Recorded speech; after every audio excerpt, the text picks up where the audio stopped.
दुनिया में कई सुनसान मकामात मौजूद हैं, लेकिन कुछ वीरान जगहें ऐसी होती हैं जो वक्त गुजर जाने के बाद भी ऐसी हालत में होती हैं जैसे यहाँ अभी भी कोई रहता हो। इस वीडियो में मैं आपको 5 ऐसी ही हैरत अंगेज जगहों की तरफ लेकर चलूंगा। वीडियो का आगाज इस वीडियो के थंबनेल से करते हैं। एक ऐसा घर जिसे 70 साल के बाद खोला गया और अंदर का मंजर देखकर लोग हैरान रह गए। दोस्तों, तकरीबन 80 साल पहले फ्रांस के कैपिटल पेरिस में एक एक्ट्रेस रहा करती थी। इस एक्ट्रेस का नाम मदाम डे फ्लोरेन था। ये औरत काफी मशहूर और पैसे वाली थी। ये 1942 की बात है। दुनिया में दूसरी जंग अजीम चल रही थी। ये औरत इसी जंग की वजह से पेरिस में मौजूद अपना घर छोड़कर कहीं और शिफ्ट हो गई और फिर कभी लौटकर वापस नहीं आई। दोस्तों, 70 साल गुजर गए और ये घर और इसके अंदर मौजूद सामान वैसे का वैसा ही पड़ा रहा। इस घर को किसी ने खोलकर देखा तक नहीं, लेकिन 2013 में फाइनली इस घर को खोलने का फैसला किया गया। इस घर के अंदर का मंजर हैरानकुन था। 70 साल गुजर जाने के बाद भी ऐसा लग रहा था जैसे इस घर में आज भी कोई रह रहा हो। इस घर के अंदर से 70 साल से जमी हुई मिट्टी की अजीब सी खुशबू आ रही थी। घर के अंदर मौजूद सामान को देखकर ऐसा लग रहा था जैसे इंसान किसी टाइम मशीन में बैठकर 70 साल पीछे चला गया हो। अंदर मौजूद एक ड्रेसिंग टेबल पर आज भी मदाम डे फ्लोरेन का मेकअप वगैरह उसी हालत में पड़ा हुआ था। दोस्तों, लेकिन सबसे ज्यादा हैरत अंगेज बात जिसने दुनिया को हैरान कर दिया वो इस घर में मौजूद एक इंतहाई कीमती पेंटिंग थी जिसको मशहूर आर्टिस्ट बोल्डीनी ने बनाया था। इस पेंटिंग को इस घर से निकाल लिया गया। ये कीमती पेंटिंग कितने पैसों की बिकी आप सुनकर हैरान रह जाएंगे। ये पेंटिंग 25 लाख डॉलर्स में बिकी, यानी तकरीबन 40 करोड़ रुपए में। 70 साल से बंद हुए इस घर में 40 करोड़ रुपए की इंतहाई कीमती पेंटिंग पड़ी हुई थी और किसी ने इसको इतने अरसे तक क्लेम नहीं किया। ये बात बेहद हैरान कर देने वाली थी। ये घर और इसकी कहानी आज भी लोगों को हैरान कर देती है। दोस्तों, अब चलते हैं अमेरिका की तरफ। अमेरिकन स्टेट कैलिफोर्निया में एक छोटा सा टाउन है जिसका नाम बोडी है। ये जगह पिछले 70 साल से खाली पड़ी हुई है, लेकिन हैरत अंगेज बात यह है कि यहाँ आज भी आपको घरों में फर्नीचर और यहाँ की दुकानों में सामान पड़ा हुआ दिखाई देगा जैसे यहाँ आज भी कोई रह रहा हो। दोस्तों, इस जगह की कहानी 1859 से शुरू होती है जब इस जगह सोना दरियाफ्त हुआ था। आहिस्ता आहिस्ता यहाँ कई लोग रहना शुरू हो गए ताकि ये लोग सोना ढूंढ सकें और यहीं से ये जगह आबाद होना शुरू हो गई। 1878 तक यहाँ 5000 लोग रह रहे थे। इन लोगों ने अपने लिए घर, स्कूल्स, हॉस्पिटल, ग्रोसरी स्टोर्स और ऐसी कई चीजें बना ली थीं।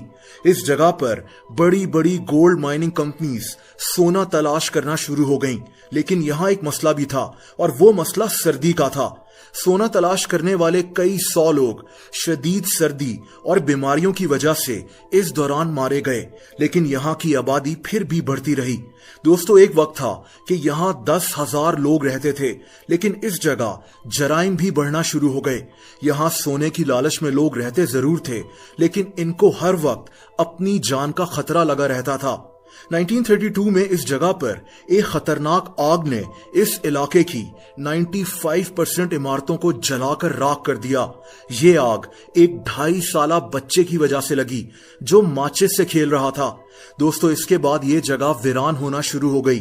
1950 तक ये जगह बिल्कुल खाली हो गई, लेकिन हैरत अंगेज बात यह है कि आज भी यहाँ के घरों और इमारतों में सामान वैसे का वैसा ही पड़ा हुआ है जैसे 70 साल पहले था।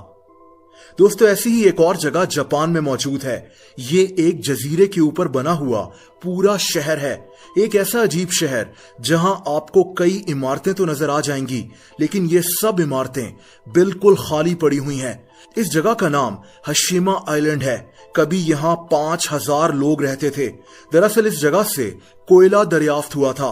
जापान की हुकूमत ने इस मौके का फायदा उठाया और समंदर के बीचों बीच इस जजीरे पर यह शहर आबाद कर दिया ताकि कोयलों की कान में काम करने वाले लोग अपनी फैमिलीज के साथ यहां रह सकें। दोस्तों, इन लोगों के लिए हर वो चीज तामीर करवाई गई जो किसी भी शहर में होनी चाहिए। लेकिन 1974 में जब यहां से कोयला खत्म होना शुरू हुआ तो इस जजीरे को खाली कर दिया गया। लेकिन आज भी यहां की इमारतें, यहां के घर बिल्कुल उसी हालत में मौजूद हैं, क्योंकि मसला यह था कि ये एक जजीरा था और लोग अपने घरों का सारा सामान यहां से बाहर नहीं ले जा सकते थे और इसीलिए इन्होंने अपना काफी सारा सामान वहीं छोड़ दिया। ये जगह आज टूरिज्म के लिए खुली हुई है। दोस्तों, अब चलते हैं नामीबिया, जहां एक सहरा के अंदर कभी एक इंतहाई खूबसूरत जगह आबाद थी। इस जगह का नाम द टाउन ऑफ कोलमैनस्कोप था।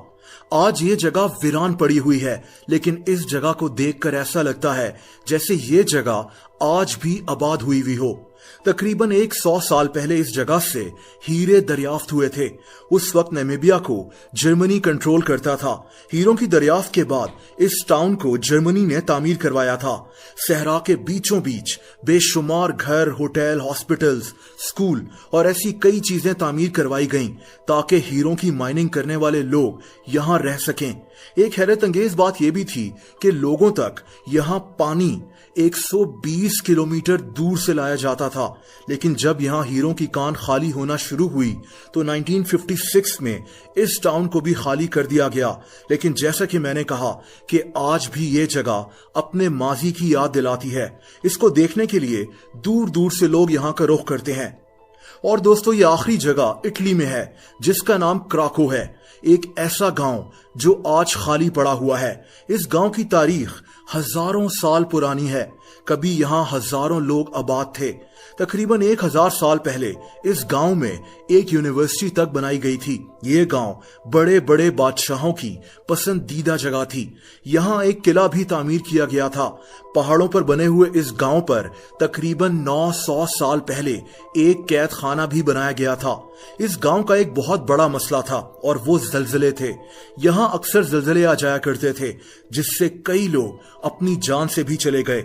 इसके अलावा यहां खेती बाड़ी करना भी बेहद मुश्किल थी।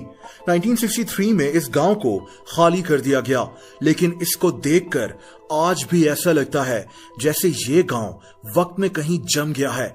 इस जगह पर कई मूवीज भी बन चुकी हैं।